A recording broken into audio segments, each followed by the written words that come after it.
जी, हरियाणा सरकार में मंत्री अनूप जी, विधायक जोगीराम जी, अमरजीत ढांडा जी, प्रदेश के प्रधान महासचिव भाई दिग्विजय जी, इंसो के राष्ट्रीय अध्यक्ष, आप सबको दिशा देने वाले भाई प्रदीप देसवाल जी,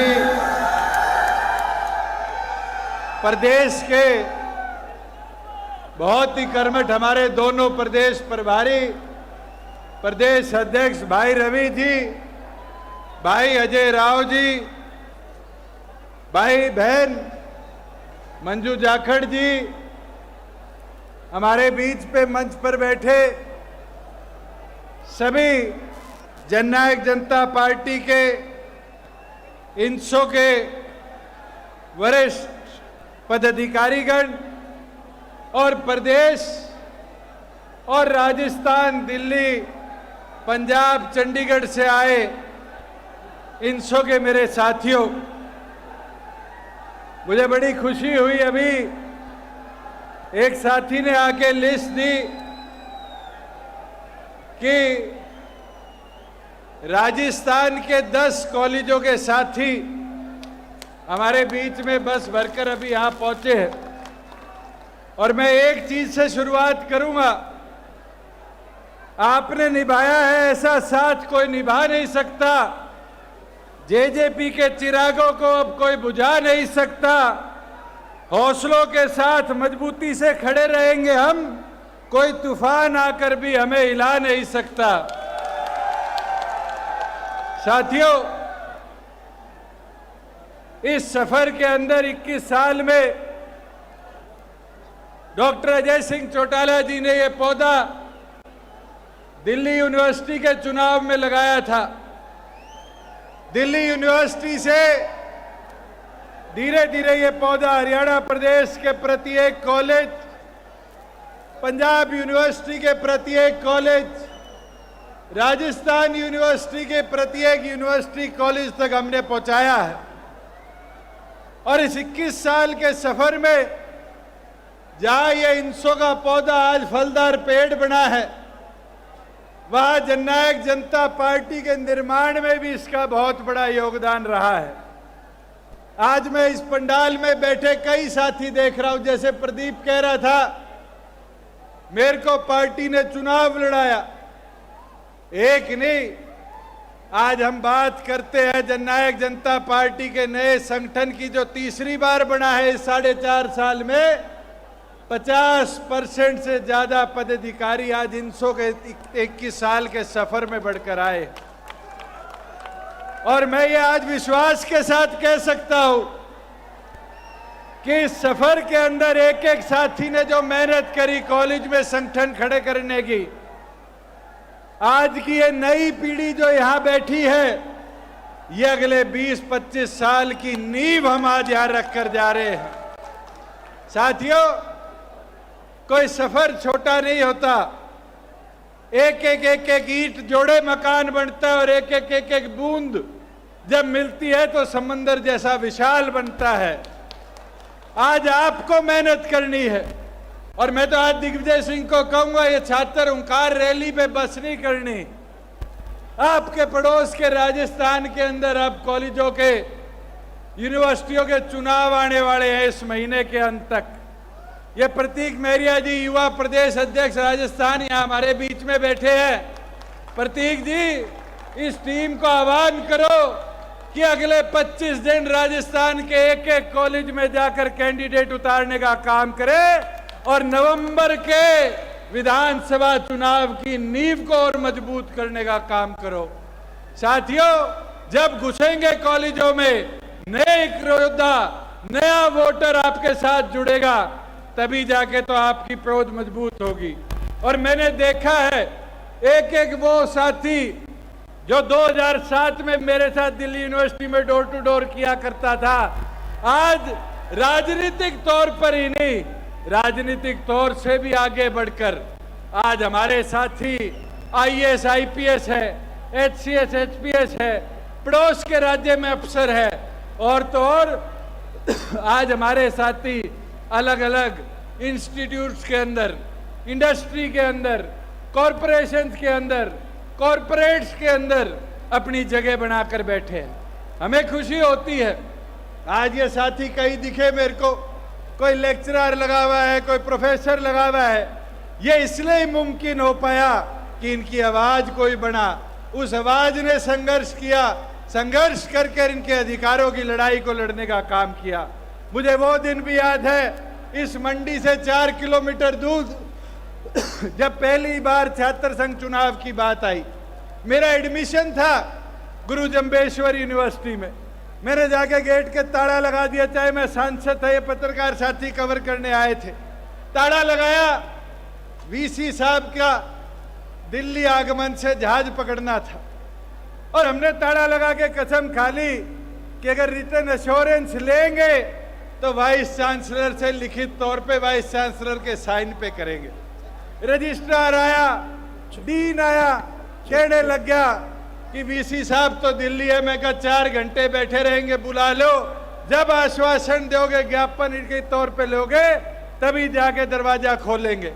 साथियों, 4 घंटे बैठना पड़ा, और 4 घंटे में वीसी साहब एयरपोर्ट से निकले, ज्ञापन की रिसीविंग पे साइन किया, ईमेल कराकर हमारे पास पहुंचा, जब जाके गुरु जम्बेश्वर यूनिवर्सिटी का ताला खुला।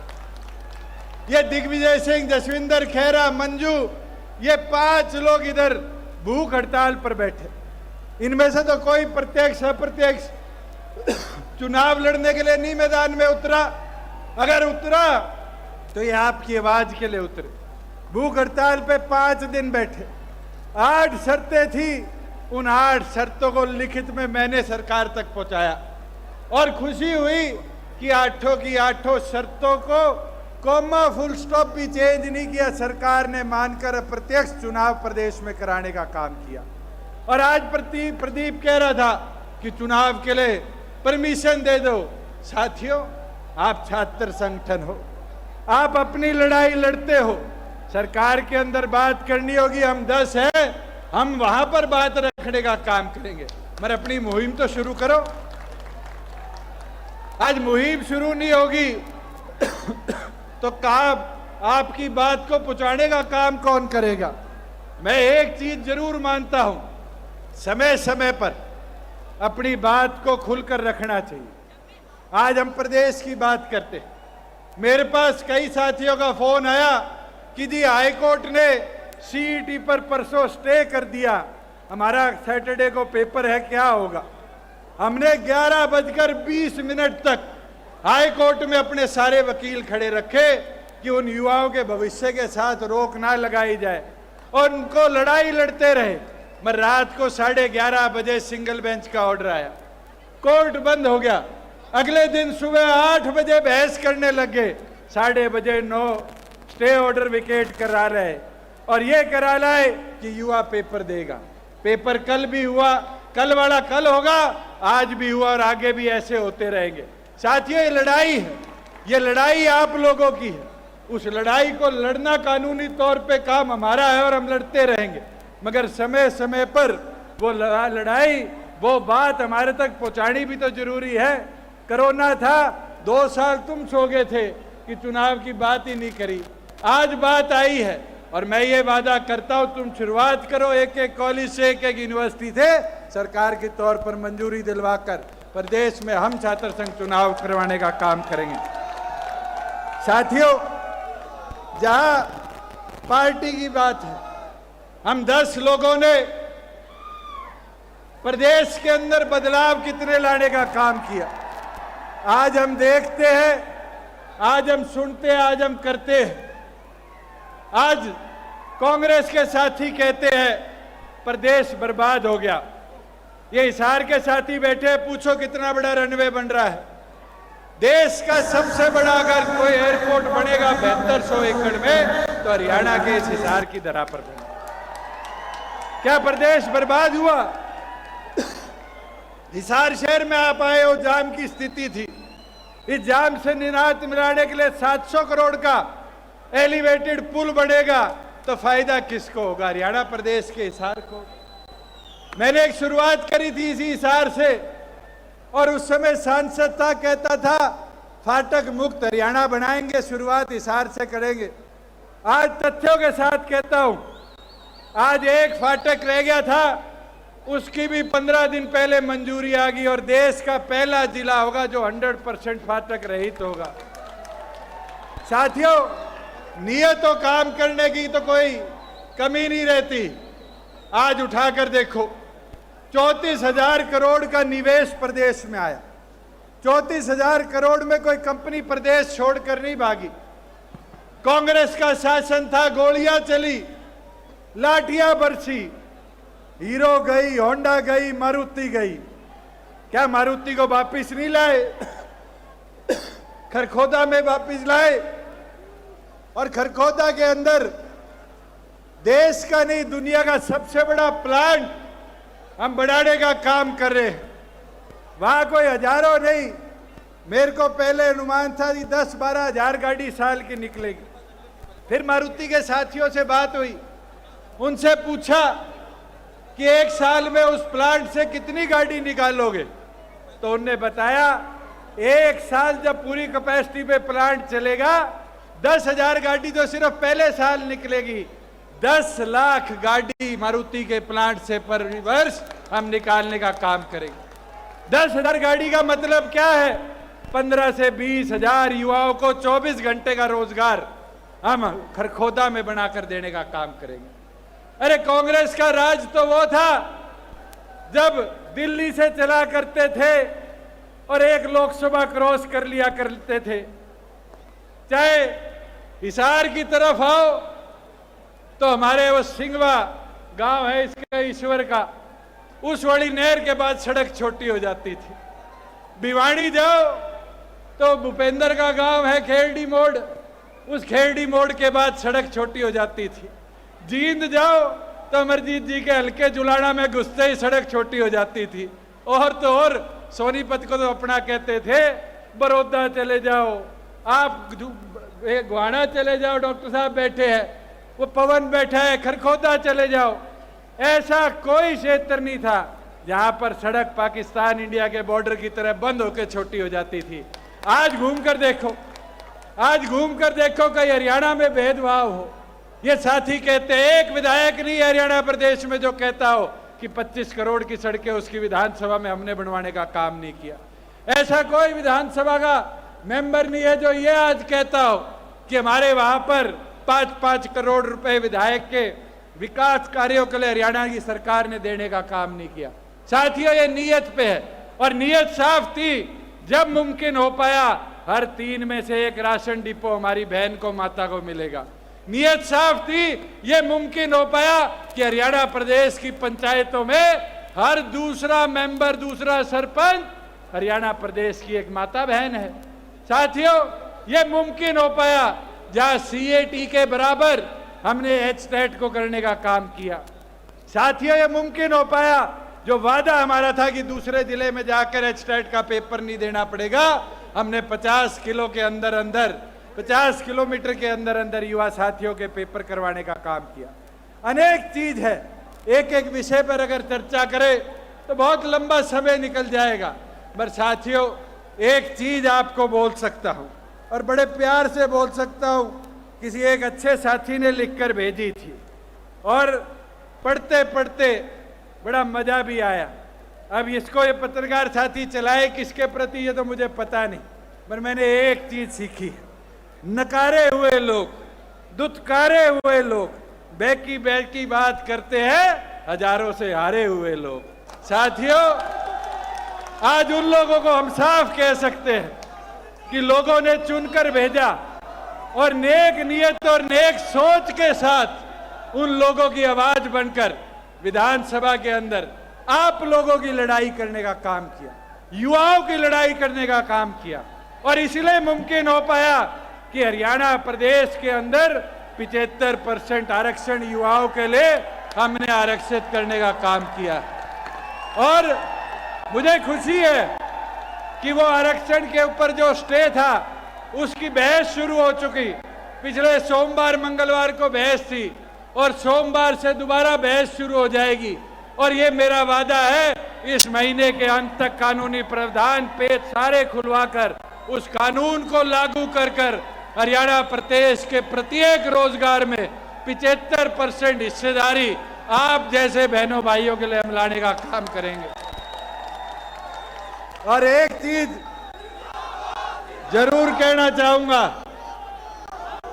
दिग्विजय सिंह कह रहे थे कि कई लोग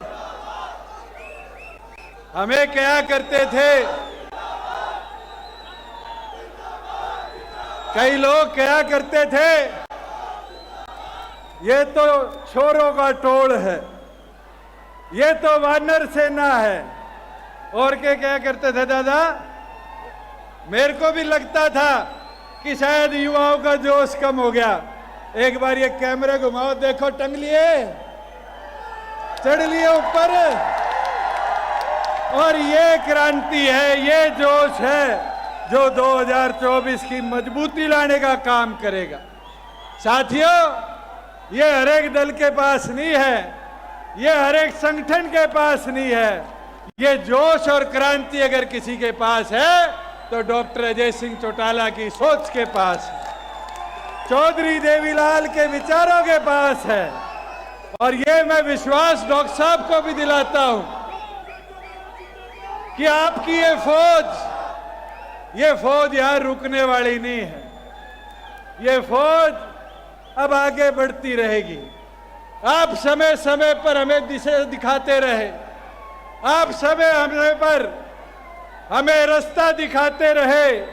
और ये विश्वास के साथ कह दूंगा कि प्रदेश और साथ लगते प्रदेशों में तो आपका संगठन मजबूत होगा, आपके विधायक विधानसभा का ताला खोलेंगे। आज मैं आता अखबार पढ़ रहा था गाड़ी में, ये पता नहीं अखबार वाले साथी भी रैली से पहले कार्टून छापते। आता हूं, बोला मैं छापा हुआ था, मैं और दिग्विजय खड़े हैं, चाबी खड़ी है। ये चाबी तो नहीं हुई, ताला खोलेगी। मैं खुल के कह दूंगा, ताला तो चाबी खोलेगी। साथियों, बस चाबी को घर घर पहुंचा दो। एक एक साथी लग के अगले 1.5 साल मेहनत कर लो, एक एक नए युवा को जोड़ने का काम करो, उनकी आवाज बनो, उनके संघर्ष में साथ खड़े रहो। और ये गारंटी है कि इस प्रदेश का सबसे मजबूत संगठन, सबसे बड़ा संगठन अगर कोई होगा तो डॉक्टर अजय सिंह चौटाला का जननायक जनता पार्टी और इनसे होगा। मगर आपको इसके प्रति काम करना पड़ेगा। एक अंत में कहना चाहूंगा, कई साथी हमारा भाईचारा खराब करने का भी प्रयास करते हैं। समय समय पर ये दिखाना चाहते हैं कि हमारा भाईचारा कमजोर हो जाए, हम बट जाए, हम टूट जाए। मैं तो 4 लाइनें कहना चाहूंगा। जननायक के विचारों के साथ हमेशा कहते हैं सच्ची बात, जोर से हाथ उठाकर बोलो जय हरियाणा, जय मेवात। साथियों, उनके साथ एक एक साथी खड़ा है। मैं दोबारा पढ़ देता हूं, जननायक के विचारों के साथ हमेशा कहते हैं सच्ची बात, जोर से हाथ उठाकर बोलो जय हरियाणा, जय मेवात। साथियों, आज हमें खड़ा होना पड़ेगा और ऐसे लोग जो हमारा अमन चैन भाईचारा तोड़ते हैं उनको जवाब देना होगा। और मजबूती से खड़ा होकर दोगे तो ये विश्वास है कि चौधरी देवीलाल ने 1967 में जो ये हरियाणा रूपी पौध पैदा लगाया था, आज देश की अर्थव्यवस्था पे 3रे नंबर पर है। आज देश की अर्थव्यवस्था पे 3रे नंबर पर है। 10% फौज में हम जवान भेजते हैं। साथियों, आज ये मुमकिन हो पाया है तो सिर्फ आप जैसे कर्मठ साथियों और लोगों की वजह से हो पाया है। मैं तो इसी के साथ आप सब यहाँ आए, आप सबका आभार व्यक्त करता हूँ। बहुत बहुत धन्यवाद।